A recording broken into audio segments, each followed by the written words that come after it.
후보들의 분야별 공약을 비교 점검하는 시간. 오늘은 후보들의 복지 분야 공약을 짚어봅니다. 6.4 지방선거 열전 현장을 가다 오늘은 3선에 도전하는 여당 후보와 무소속 후보가 양자 대결을 펼치는 김천시장 선거를 알아봅니다. 국립대구박물관에서 열리고 있는 라이프 사진전이 스토리가 있는 구성 덕분에 관람객들의 발길이 이어지고 있습니다. 뽕나무 열매인 오디가 기능성 웰빙 식품으로 각광받으면서 양잠도시 상주의 새로운 소득 효자 품목으로 자리매김하고 있습니다.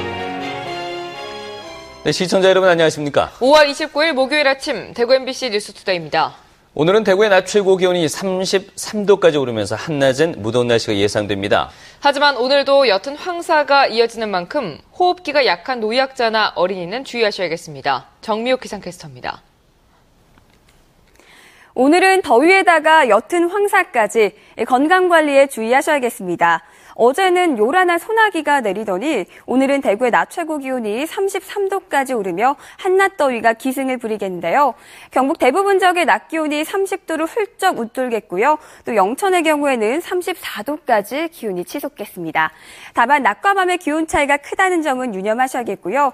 또 대기 불안정으로 인해 경북 북동 산간에는 오후 한때 소나기가 내리는 곳도 있겠습니다. 이 더위도 더위지만 연일 계속되고 있는 옅은 황사가 말썽입니다. 현재 서쪽 지방을 중심으로 느리게 이동하고 있는 옅은 황사는 오늘도 우리 지역에 영향을 미칠 것으로 보이는데요. 더불어 미세먼지 농도도 약간 나쁨 단계를 보이는 만큼 노약자나 어린이는 장시간의 야외 활동은 자제하시는 게 좋겠습니다.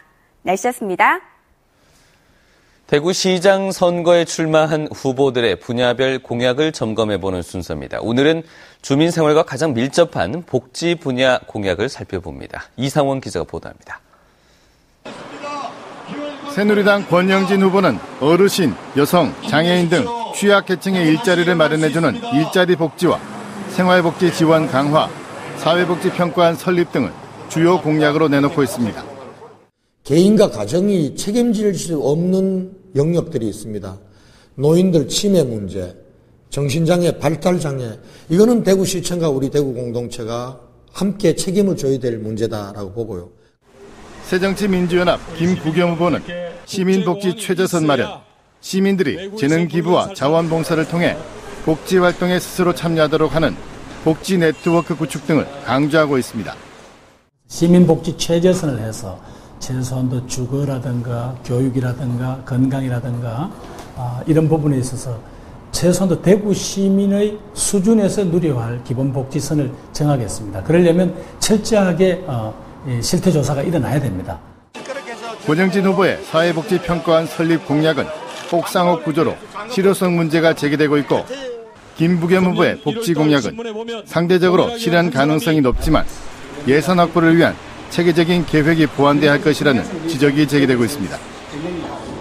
통합진보당 송영우 후보는 물, 전기, 가스 등 필수에너지 저소득층 우선 지원, 주거기본권 개념 도입 등을 강조하고 있는데 세부적이긴 하지만 복지 전반에 대한 대안 제시에 다소 미흡하다는 평가를 받고 있습니다.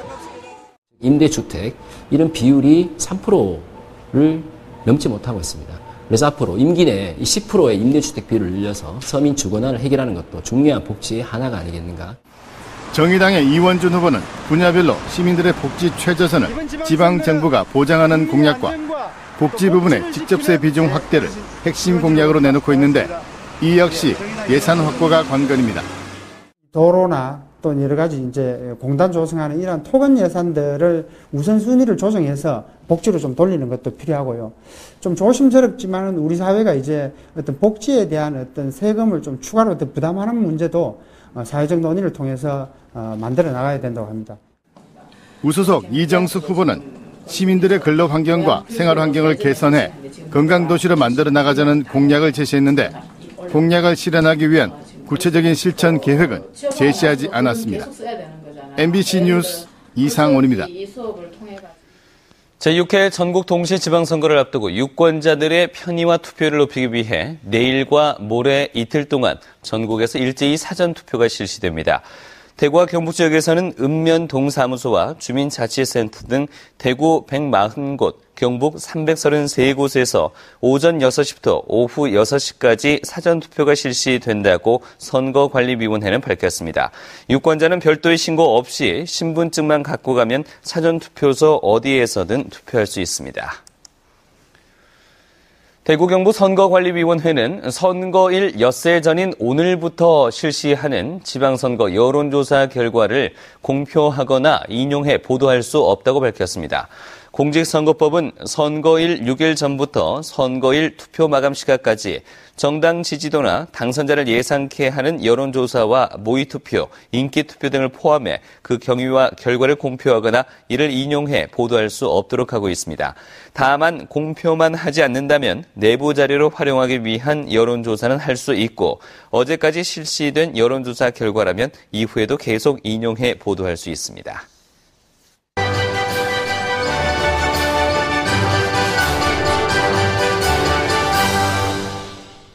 육사 지방선거에 출마한 후보들을 소개하고 공약을 점검해보는 열전 현장을 가다 순서입니다. 오늘은 3선에 도전하는 여당 후보와 무소속 후보가 출마해 양자 대결 구도를 벌이고 있는 김천시장 선거를 알아봅니다. 한태현 기자가 보도합니다.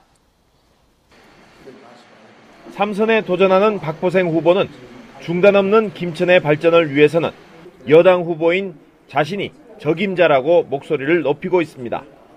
혁신도시 건설로 인한 구도심 공동화를 예방하기 위해 공공기관을 북부권으로 이전하는 등 혁신도시로 생긴 김천시의 변화에 대비하는 다양한 공약을 제시하고 있습니다. 신도시와 구도심의 균형 발전을 시키고 특히 도시와 농촌이 동시에 발전하는 그런 멋진 도시를 만들고 새로운 일자리를 많이 창출해서 젊은 사람이 모이도는 젊은 도시를 만들어 나가겠다는 말씀을 드립니다. 김천시의회 의장 출신인 김정국 후보는 8년 전 시장 선거에서 무소속 후보끼리의 단일화로 후보 등록조차 못했다며 이번에는 반드시 승리를 거머쥐겠다는 각오를 밝히고 있습니다. 김 후보는 김천시의 도심 재정비와 외국계 대학교 분교 유치, 전통시장 활성화, 대기업 유치 등 5대 핵심 공약을 내세워 표심을 공략하고 있습니다. 달리는 말이 그것이 길을 잘못 들어서 다른 길로 간다면은 새로운 기소로 바꿔야 하지 않겠습니까? 그래서 저 김정국이 그 기소가 되어 새로운 김천을 만들어 보겠습니다. 김천시장 선거는 현 단체장의 수성이냐 아니면 전직 시의장 출신의 쟁탈이냐를 놓고 치열한 접전이 예상됩니다. MBC 뉴스 한태현입니다. 세월호 여파로 소비가 줄면서 주로 소상공인들이 타격을 받은 것으로 나타났습니다.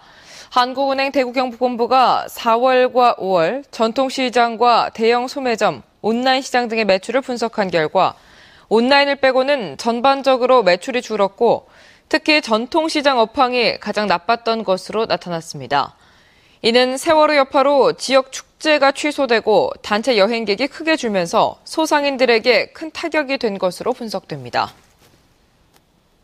대구시가 세월호 참사 여파로 어려움을 겪고 있는 여행업계 등에 자금을 긴급 지원합니다.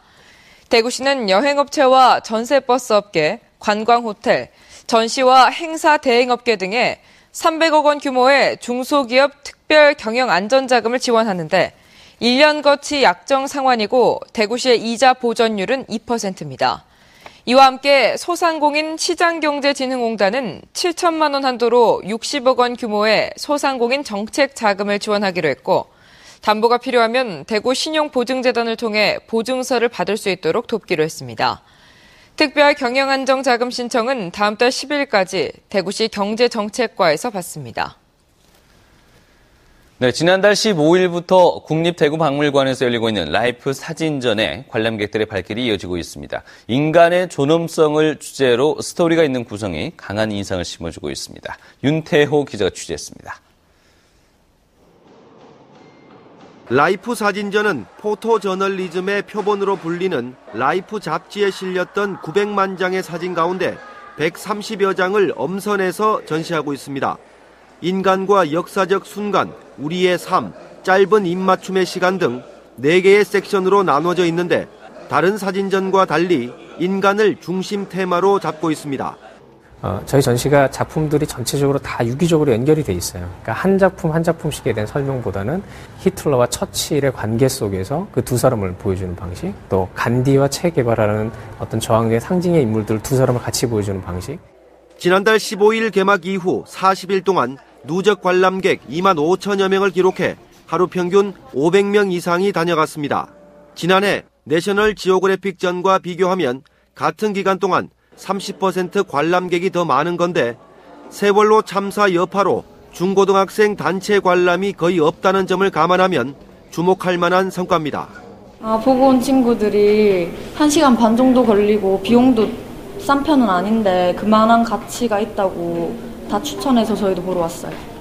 SNS 등을 통해 홍보가 되면서 대구 인근의 다른 지역 사람들도 전시장을 찾고 있습니다. 상실된 인간 존엄성에 대한 부분들이 하나하나 모든 작품에 다 배어 있기 때문에 그러한 것들을 와서 직접 느낄 수 있는 이 라이프 사진전은 다음 달 28일까지 75일간 열리는데 지금 추세라면 관람객 5만 명 달성도 가능할 것으로 전망됩니다. MBC 뉴스 윤태호입니다. 대구 경북의 섬유업계가 여러 악재로 어려움을 겪고 있는 것으로 나타났습니다. 한국은행 대경본부가 4월과 5월 지역 섬유업계 경기를 조사한 결과 그동안 재고가 많이 쌓인 데다 최근 원화와 강세로 가격 경쟁력이 떨어져 매출이 부진한 것으로 나타났습니다. 또 동남아와 중국 후발업체들이 기술 향상으로 섬유 품질을 많이 개선시키면서 후발 국가들과의 가격 품질 경쟁력에서 모두 밀리는 경향을 보이고 있다고 한국은행은 설명했습니다. 구미 서부권과 김천 동북권 주민들이 이용할 수 있는 경부고속도로 나들목 신설이 추진됩니다. 새누리당 심학봉 의원은 구미시 부곡동 일원에 경부고속도로 북구미 나들목 신설을 구미시에 요청했다고 밝혔습니다. 구미시 원평동을 비롯해 지산, 도량, 선주 원남동과 김천 아포읍 주민들은 고속도로를 이용할 때 동김천 나들목이나 구미 나들목을 이용해 불편을 겪어왔습니다. 구미시는 주민 의견과 심의원의 요청에 따라 오는 8월 북구미 나들목 신설을 위한 사업 타당성 검토 용역을 벌이기로 했습니다. 양잠도시로 명성을 날리던 상주에서 통나무 열매인 오디가 새로운 효자 품목으로 자리매김하고 있습니다. 오디가 최근 대표적 블랙푸드, 기능성 웰빙 식품으로 인기를 끌고 있기 때문입니다. 이정희 기자가 보도합니다. 올해 5년생 뽕나무 단지. 무성한 잎 사이로 새카맣게 익은 오디가 주렁주렁 달려 있습니다. 노부부는 뙤약볕도 아랑곳하지 않고 오디 수확에 여념이 없습니다. 5월 말에서 6월, 여기 올뽕이 걸랑요. 6월 한 15일 냉동실에 들어가면 얼마든지. 오디는 생장이 빠른 데다 수확 시기도 20여일 정도로 짧고 농약도 거의 치지 않아 고령 농가에서도 비교적 손쉽게 재배할 수 있습니다. 일손이 적게 들고 그나마 관리가 쉽고 병해충이 많지 않기 때문에 아주 적합한. 현재 상주 지역에서는 120농가가 52헥타의 재배단지에서 오디를 생산하고 있습니다. 생산된 오디는 생과 형태로 킬로그램당 10,000원에 판매되고 있습니다. 당도가 되게 높거든요. 그래서 저희는 항상 몇 박스씩 사가지고 냉동실에 넣어놨다가 쉐이크식으로 해서 먹으면 되게 좋아하거든요. 저희 애들도. 최근에는 기능성 웰빙 식품으로 각광받으면서 주스나 청, 퓨레, 식초 같은 가공 제품도 큰 인기입니다.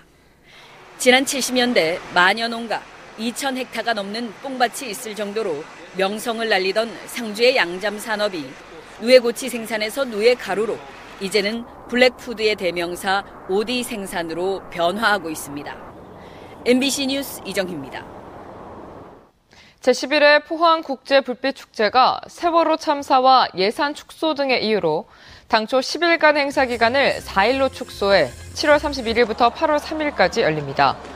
포항시 축제위원회는 기간과 예산은 불가피하게 축소됐지만 장소를 영일대 해수욕장으로 일원화하고 비용도 줄여 경제 파급 효과를 높일 계획입니다. 또 불빛축제와 연계해 포항 운하와 형산강 체육공원에서 거리문화 공연과 돗자리 영화제 등 다양한 행사도 개최합니다. 정부가 포항 울릉 노선 등 여행객 탑승 비율이 높은 전국 10여 개 항로의 여객선 운임을 자율화하는 방안을 추진하기로 했습니다. 해양수산부는 세월호 참사를 계기로 이들 항로의 운임을 20에서 30% 올릴 수 있도록 허용해 여기서 나오는 수익을 새 여객선을 건조하거나 안전시설에 투자하도록 유도하기로 했습니다. 정부는 그동안 전국 여객선의 운임을 물가 상승률 이상 올리지 못하도록 행정 지도해왔지만 자율화할 경우 관광객과 섬 주민의 요금 부담이 커질 것으로 보입니다. 경상북도가 하절기 무더위와 자연재해 대비해 가축 방역관리 요령을 축산농가에서 실천해 줄 것을 당부했습니다. 무더위 피해를 줄이기 위해서는 축사에 차광막 및 송풍 시설을 설치하고 시원한 물을 뿌리는 등 축산의 온도 상승을 최대한으로 억제해야 합니다. 적정 사육도수 유지로 개체 스트레스를 줄이는 한편 기호성이 높은 사료와 물을 충분히 공급하는 것이 좋습니다. 또 모기 서식지에 수시로 살충제를 살포하고 축사 안에는 방충망과 해충 구제대 등을 설치해 줄 것을 당부했습니다. 국내 최대의 금강소나무 군락지인 울진군 서면 소광리에 국립산림생태관리센터가 들어섰습니다. 울진 국유림관리소가 34억 원을 들여 건립한 산림생태관리센터에는 홍보 정시관과 소규모 식물원, 숲 해설가실 등이 갖춰졌지만 식물원을 제외한 나머지 시설은 인력이 보강되는 올 연말부터 일반인들에게 공개될 예정입니다.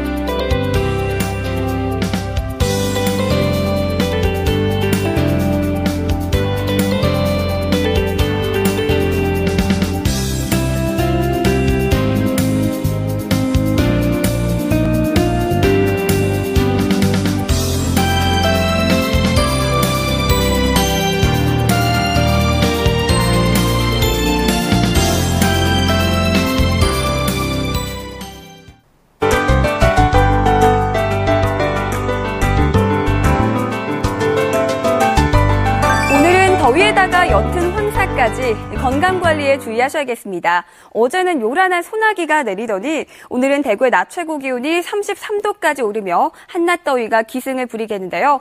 경북 대부분 지역의 낮 기온이 30도를 훌쩍 웃도는 가운데 영천은 낮 기온이 34도까지 치솟겠습니다. 다만 대기 불안정으로 인해 경북 북동 산간에는 오후 한때 소나기가 내리는 곳이 있겠고요. 또 낮과 밤의 기온 차이가 크다는 점은 유념해 주시기 바랍니다. 현재 우리 지역은 옅은 안개와 먼지가 뒤엉킨 연무 현상으로 인해 시정이 약간 짧아져 있는 상태입니다. 또 서쪽 지방을 중심으로 느리게 이동하고 있는 옅은 황사의 영향을 받겠는데요. 미세먼지 농도도 약간 나쁨 단계를 보이는 만큼 노약자나 어린이는 주의하시는 게 좋겠습니다. 현재 대구의 아침 기온은 18도로 포근한데요. 낮 최고 기온은 33도까지 오르겠고 영천은 34도까지 치솟겠습니다. 남서 내륙 지역의 현재 기온은 어제와 같거나 비슷합니다. 낮 최고 기온은 32도를 웃돌겠고요. 북부 지역도 한낮에는 32도 이상을 보이며 더운 날씨가 예상됩니다. 다만 봉화에는 오후 한때 소나기가 내리겠습니다. 경주는 현재 14도 가리키고 있지만 낮 최고 기온은 34도까지 오르며 일교차가 크게 벌어지겠습니다. 바다의 물결은 2.5m로 먼바다에서 높게 일겠습니다. 내일과 모레는 낮 최고 기온이 34도까지 치솟으며 이번 더위가 절정에 다다르겠는데요. 당분간 덥고 건조한 날씨는 계속해서 이어지겠습니다. 날씨였습니다.